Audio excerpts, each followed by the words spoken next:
Live షోకి తిరిగి స్వాగతం. తెలంగాణ సచివాలయాన్ని మార్చాలన్న ప్రభుత్వ ఆలోచన సమర్థిస్తారా అంటే 19% మంది అవునంటున్నారు, 79% మంది కాదంటున్నారు, 81% మంది కాదంటున్నారు. ఇక మృత్యుంజయం గారు కాంగ్రెస్ పార్టీ సీనియర్ నేత వారు కూడా మనతోటి మాట్లాడడానికి సిద్ధంగా ఉన్నారు. మృత్యుంజయం గారు చెప్పండి, కేటీఆర్ లోకేష్ యాత్ర మీద చర్చ జరుగుతూ ఉంది. కేటీఆర్ గారి యాత్ర ఫలవంతం అవుతుందా లేదా? అసలు ఆయన యాత్ర మీద మీ జిల్లాకు సంబంధించిన మంత్రి గారు కూడా కదా, మీ వ్యాఖ్య ఏమిటి? కేటీఆర్ యాత్ర ఫలవంతమే, ఎందుకంటే ఆయన పర్పస్ ఏందో ఆయన చేసుకుంటాడు. అదేంటి రాష్ట్రానికి ఫలవంతం అవుతుందా కాదా అనేది ఆలోచన చేయాలి. ఆయన అమెరికా పోదామని అనుకున్నాడు, పోతుండు కోసం కదా వెళ్ళింది. మనం చాలా చూసినాం. చంద్రబాబు నాయుడు గారు కూడా ఇదివరకు ఇప్పుడు సమస్య ఏంటంటే ఇప్పుడు ఇద్దరు ముఖ్యమంత్రుల పిల్లలు అక్కడ ఉత్సాహంగా తిరుగుతూ ఉన్నారు. అందుకే నేనేమంటున్నా అంటే ఇది చేసుకొస్తే మంచిదే. కాకపోతే ఇప్పుడు మా జిల్లానే కాదు, మా నియోజకవర్గం కూడా ఆయన సిరిసిల్ల నిన్న మొన్న ఒకనాడు మేము ఆయన ఒకటే రోడ్ల ఒక దిక్కు వాళ్ళు ఒక దిక్కు మేము తిరిగినాం. ఆయన నియోజకవర్గంలో 190% మంది వరి పంట 90% వరి పంట నాశనం అయిపోయింది మొత్తం. 90 అంటే రాళ్ళు వాడి వడగళ్ళ వానవాడి. నిన్న మొన్న పాపం అందరూ అక్కడ బీజేపీలు వచ్చారు, మేము పోయినాం, టీఆర్ఎస్ వాళ్ళు వచ్చారు, ఇంకెవడ వచ్చిండు, అదంతా జరుగుతుంది. ఆయన వడ్ల కొనుగోలు కేంద్రాలని ఓపెన్ చేసిపోయిండు ఆదరాబాదరాగా. అక్కడ ఒక ప్లేస్ లేదు, వాన పడితే కప్పుకుంటేందుకు టార్పాలిన్ కవర్లు లేవు. ఇనాగ్రేషన్ చేసిండు అవతల వాడు.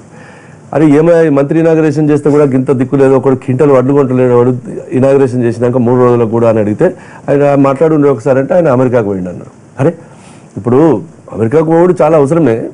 నేనేమంటున్నా అంటే ఏది ప్రాధాన్యత ఏది అప్రాధాన్యత మనం ఏం చెప్పినాం ఈ ప్రజలకు అది ముందర పెట్టుకొని అవి అయిపోయిన తర్వాత ఎక్స్ట్రా కరిక్యులర్ యాక్టివిటీ చేస్తే మంచిగా. కానీ ఎక్స్ట్రా కరిక్యులర్ కాకపోతే మనం ఆల్రెడీ సర్ప్లస్ స్టేట్ అయినా ఆల్రెడీ కేసీఆర్ స్టేట్ అని చెప్తుండే కదా. మనకి ఏం దిక్కు లేదు, మనకి our bag is very big, we have enough money, మనకి సర్ప్లస్ స్టేట్ అనే చెప్తుండే. ఇప్పుడు ఇక్కడ చేసే పనులను విడిచిపెట్టి జనమంతా పరిశాన్ అన్నారు.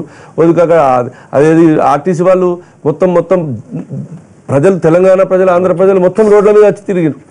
లగ్గాలు పెళ్లిళ్ళ పేరు మీద ఇవాళ పాపం రోడ్ల మీద మొత్తం దళారీలు గిలారీలు ఆటోలు టాక్సీలు ఎంత పడితే అంత ధరలు పెంచి అటు పరిశాన్ ఉన్నారు. ఇటు వడ్లు మక్కలు నాశనం అయిపోయి మామిడికాయలు నాశనం అయిపోయి వీళ్ళు పరిశాన్ ఉన్నారు. ఇక వాళ్ళిద్దరు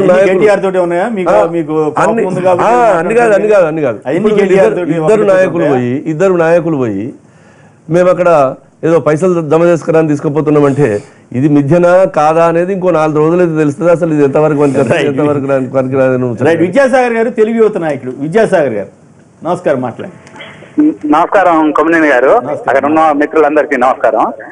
ముఖ్యంగా బాలరాజు గారు ఇంతకుముందు మాట్లాడారు, లోకేష్ గారు ఏ రకంగా లీడరు ప్లస్ కేటీఆర్ గారు ఏ రకంగా లీడర్ అని. కేటీఆర్ గారితో పోల్చే రకంగా లోకేష్ గారు లీడర్ కారు. ఎందుకంటే గతంలో మనం చూసాము, ఒరిస్సాకు సంబంధించిన అగర్వాల్ ఇష్యూలో సతీష్ రెడ్డి గారిని ఉపయోగించుకొని ఏ రకంగా లావాదేవీలకు పాల్పడ్డాడో జగమంతా తెలుసు. ఈరోజు మనం అనేది కాదు. ఈ రకంగా మనము ఏంటో తెలుసుకోకుండా మనం ప్రజలకు ఒక మెసేజ్ ఇవ్వాలని చెప్పేసి ఎమ్మెల్యేగా బాలరాజు గారు చెప్పడం అది విడ్డూరంగా ఉంది. ముఖ్యంగా ఈ రాష్ట్రంలో పరిస్థితి ఈ రోజు ఏ రకంగా ఉంది, ఈ పరిస్థితులను అధిగమించడానికి ఏం చేయాలనేది చూడకుండా వీళ్ళు ఇష్టానుసారం ఒకరోజు ఒక దగ్గర ప్రోగ్రాంలు సచివాలయం మార్పు అని చెప్పేసి గుడ్డెద్దు చేలో పడ్డట్టుంది అంతే తప్ప ఇష్టమున్నట్టుగా తిరుగుతున్నారు తప్ప రాష్ట్రానికి కావాల్సిన అవసరం. రైట్. మరొకరు నల్గొండ నుంచి అమర్నాథ్ గారు. అమర్నాథ్ గారు నమస్కారం, మాట్లాడండి. నమస్కారం సార్, కొమ్మినేని గారు. నమస్కారం, ప్లీజ్. కేటీఆర్ గారు పోవడము లోకేష్ గారు పోవడం మంచిదే అనుకో, తెలుగు రాష్ట్రాలకు రెండు అని. లోకేష్ గారు పోయింది అనాఫిషియల్ అంటారు. అక్కడ ఏంటంటే ఆంధ్రప్రదేశ్ లో దత్తత తీసుకున్న గ్రామాలు 250 గ్రామాలకు ఎన్ఆర్ఐలు తీసుకుంటానికి ముందుకు వచ్చారు. దాన్ని 500 గ్రామాలు పెంచడం కోసం ఆయన అమెరికా పర్యటన చేశారు. అదేవిధంగా కేటీఆర్ గారు మన హైదరాబాద్ డెవలప్మెంట్ దృష్టిలో పెట్టుకొని అమెరికా పర్యటనకు ఇద్దరు మంచి పరిణామమే.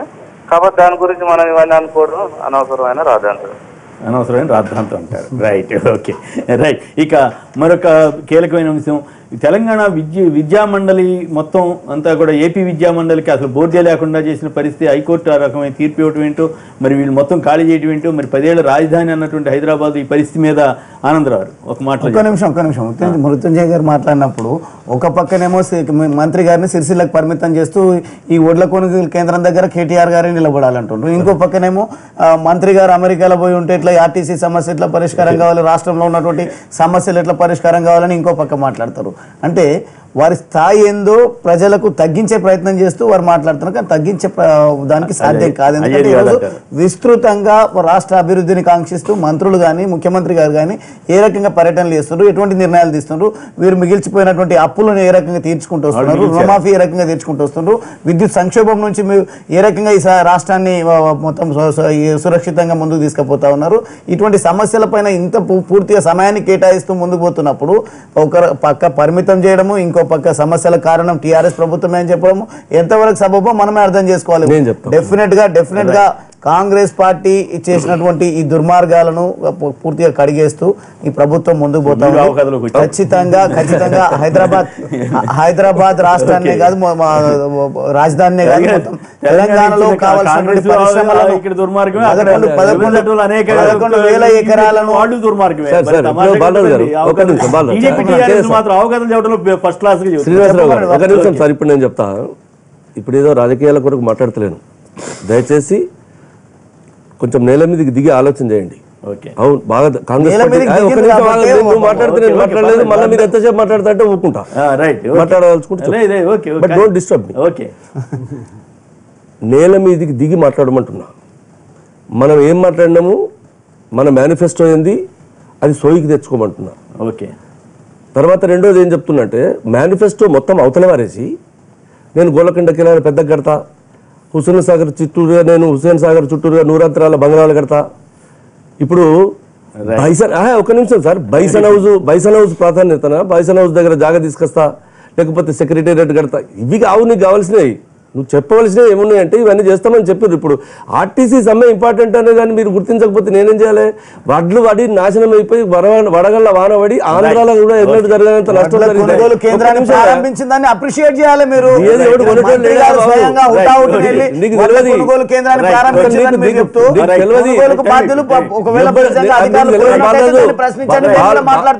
బాలరాజు ఎవ్వడు కొంటలేడు. మీ మంత్రి ఇనాగరేషన్ చేసిపోయినాక క్వింటల్ బియ్యం కూడా కొనేటాడు దిక్కులేడు అక్కడ. అమ్మే వాళ్ళని తీసుకురండి కేంద్రం వరకు, ఎట్లా కొంటలేరో మేము మాట్లాడతాము. ఈవేళ ఏదైతే ఉమ్మడి రాష్ట్రము 10 ఏళ్ళు ఇక్కడ కలిసి ఉండాలి, ఇక్కడ సంవత్సరం ఇక్కడ ఉండాలి అనేది ఒక సిస్టంలో రాష్ట్రం విడిపోయింది. విడిపోయిన తర్వాత ఈ కోర్టు తీర్పులు చూసిన తర్వాత ఇప్పుడు కోర్టులు మనం గౌరవించాలి, తీర్పులు మనం గౌరవించాలి. కానీ ఈవేళ సీమాంధ్రలో ఉన్నటువంటి ప్రజలందరూ కూడా ఆ తీర్పు వచ్చినప్పటి నుంచి చాలా బాధపడుతున్నారు. అంటే మన పరిస్థితి ఏంటి, రాష్ట్రంలో ఎందుకు విభజించారు, మన అంటే ఎలా ఉందంటే ఇంకెవరికి చెప్పుకోవాలన్నా ఇస్తే మాత్రం వీళ్ళు తెలంగాణ ప్రభుత్వం మొత్తం వాళ్ళ ఉన్నత విద్యామండలి మొత్తం ఖాళీ చేసి అదే అంటున్నాను. అంటే ఇవన్నీ చూసినాక ఒక పక్క మనం కోర్టును గౌరవించాలి, కోర్టుని ఏమి అనలేము, కోర్టు పని చేసుకుంటుంది. కోర్టు తీర్పుల తర్వాత జరిగే పరిణామాలు ఏపీ ప్రభుత్వం కూడా తప్పు చేసింది. బ్యాంక్ ఖాతాలు అనేవి ట్రాన్సాక్షన్ లో వచ్చే డిఫెక్ట్ లో తేడాల మీద జరుగుతుంటాయి. దానికి వచ్చి బేస్ మీద మనం మాట్లాడుకోవాలి. బ్యాంక్ ట్రాన్సాక్షన్ కి బేస్ కి సంబంధం లేదు. బ్యాంక్ అనేది ద్రవ్యం సంబంధించిన అదే కానీ ఇవి మూలాలకి బ్యాంక్ సంబంధం ఉంటే నాకు అర్థం కాదు. నేనైతే ఖచ్చితంగా తప్పే నాకు అర్థం కావట్లేదు. ఈ రకంగా తెలంగాణ ఉన్నత విద్యా మండలి వాళ్ళు అసలు ఏపీ ఉన్నత విద్యా మండలికి అసలు రూమే లేకుండా చేయడం అదే అర్థం కావట్లేదు. చాలా బాధగా ఉంది, చాలా బాధగా ఉంది. అట్లాగే హైదరాబాద్ హైకోర్టు విభజన విషయంలో కూడా హైకోర్టు ఇచ్చిన తీర్పు ఆశ్చర్యంగా ఉంది. రాజధాని అంతా ఇక్కడ ఉంటే సెక్రటరియట్ ఇక్కడ ఉండగా లేని విభజన హైకోర్టు విభజన జరగకూడదు అంటే తెలంగాణ గడ్డ మీద అన్నదమ్ముల్లా విడిపోదాం, తెలుగు వారికి విడిపోదాం, అన్నదమ్ములు కలిసి ఉంది. తీర్పులు పరస్పర విరుద్ధంగా ఉన్నాయి. ఏపీ ప్రభుత్వం అట్లాగే ఉంది, తెలంగాణ ప్రభుత్వం కూడా అట్లాగే ఉంది. రెండు ప్రభుత్వాలు కూర్చుని మాట్లాడకుండా రెండు సెంటిమెంట్ రాజకీయాలు ప్రవేశిస్తూ ప్రజల్లో అనేక సార్లు చంద్రబాబు నాయుడు గారు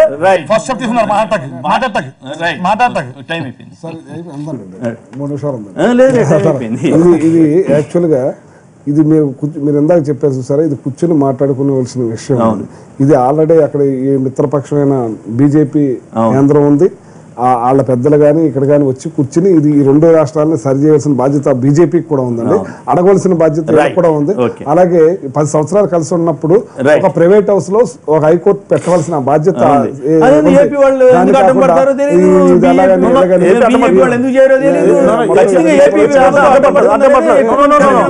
అడ్డం పట్టలేదు.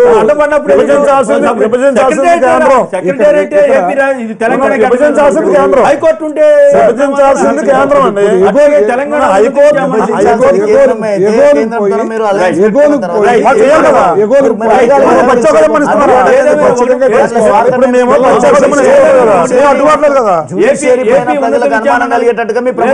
ఉన్నత విద్యామండలికి సంబంధించిన చైర్మన్ ఛాంబర్ తో సహా మొత్తం ఆక్రమించడం, మొత్తం ఖాళీ చేసి పంపించడం అనేది సెంటిమెంట్ రీత్యా కూడా తెలంగాణ ఏపీ ప్రజల్ని, ఏపీ పట్ల ఉన్నటువంటి సెంటిమెంట్ని దెబ్బతీసినట్లుగా ఉంది. తెలంగాణ ప్రభుత్వం కానీ కేసీఆర్ కానీ ఇటువంటి విషయాలు జోక్యం చేసుకుని అందరూ మా వాళ్ళే రాష్ట్రాలు విడిపోయినా అనే పరిస్థితి తీసుకురాకపోతే అది మంచి సంప్రదాయంగా ఉండబోదని ఖచ్చితంగా చెప్పాలి. ఏపీ హైకోర్టు తీర్పు కూడా మాకెవరికి నచ్చలేదు. నచ్చినా ఒకవేళ పరిష్కారం చూపించి ఇచ్చుంటే రైట్ పలానా చోట పెట్టుకోమని చెప్పి ఉండాలి, కానీ అట్లా జరగకపోవడం దురదృష్టకరం.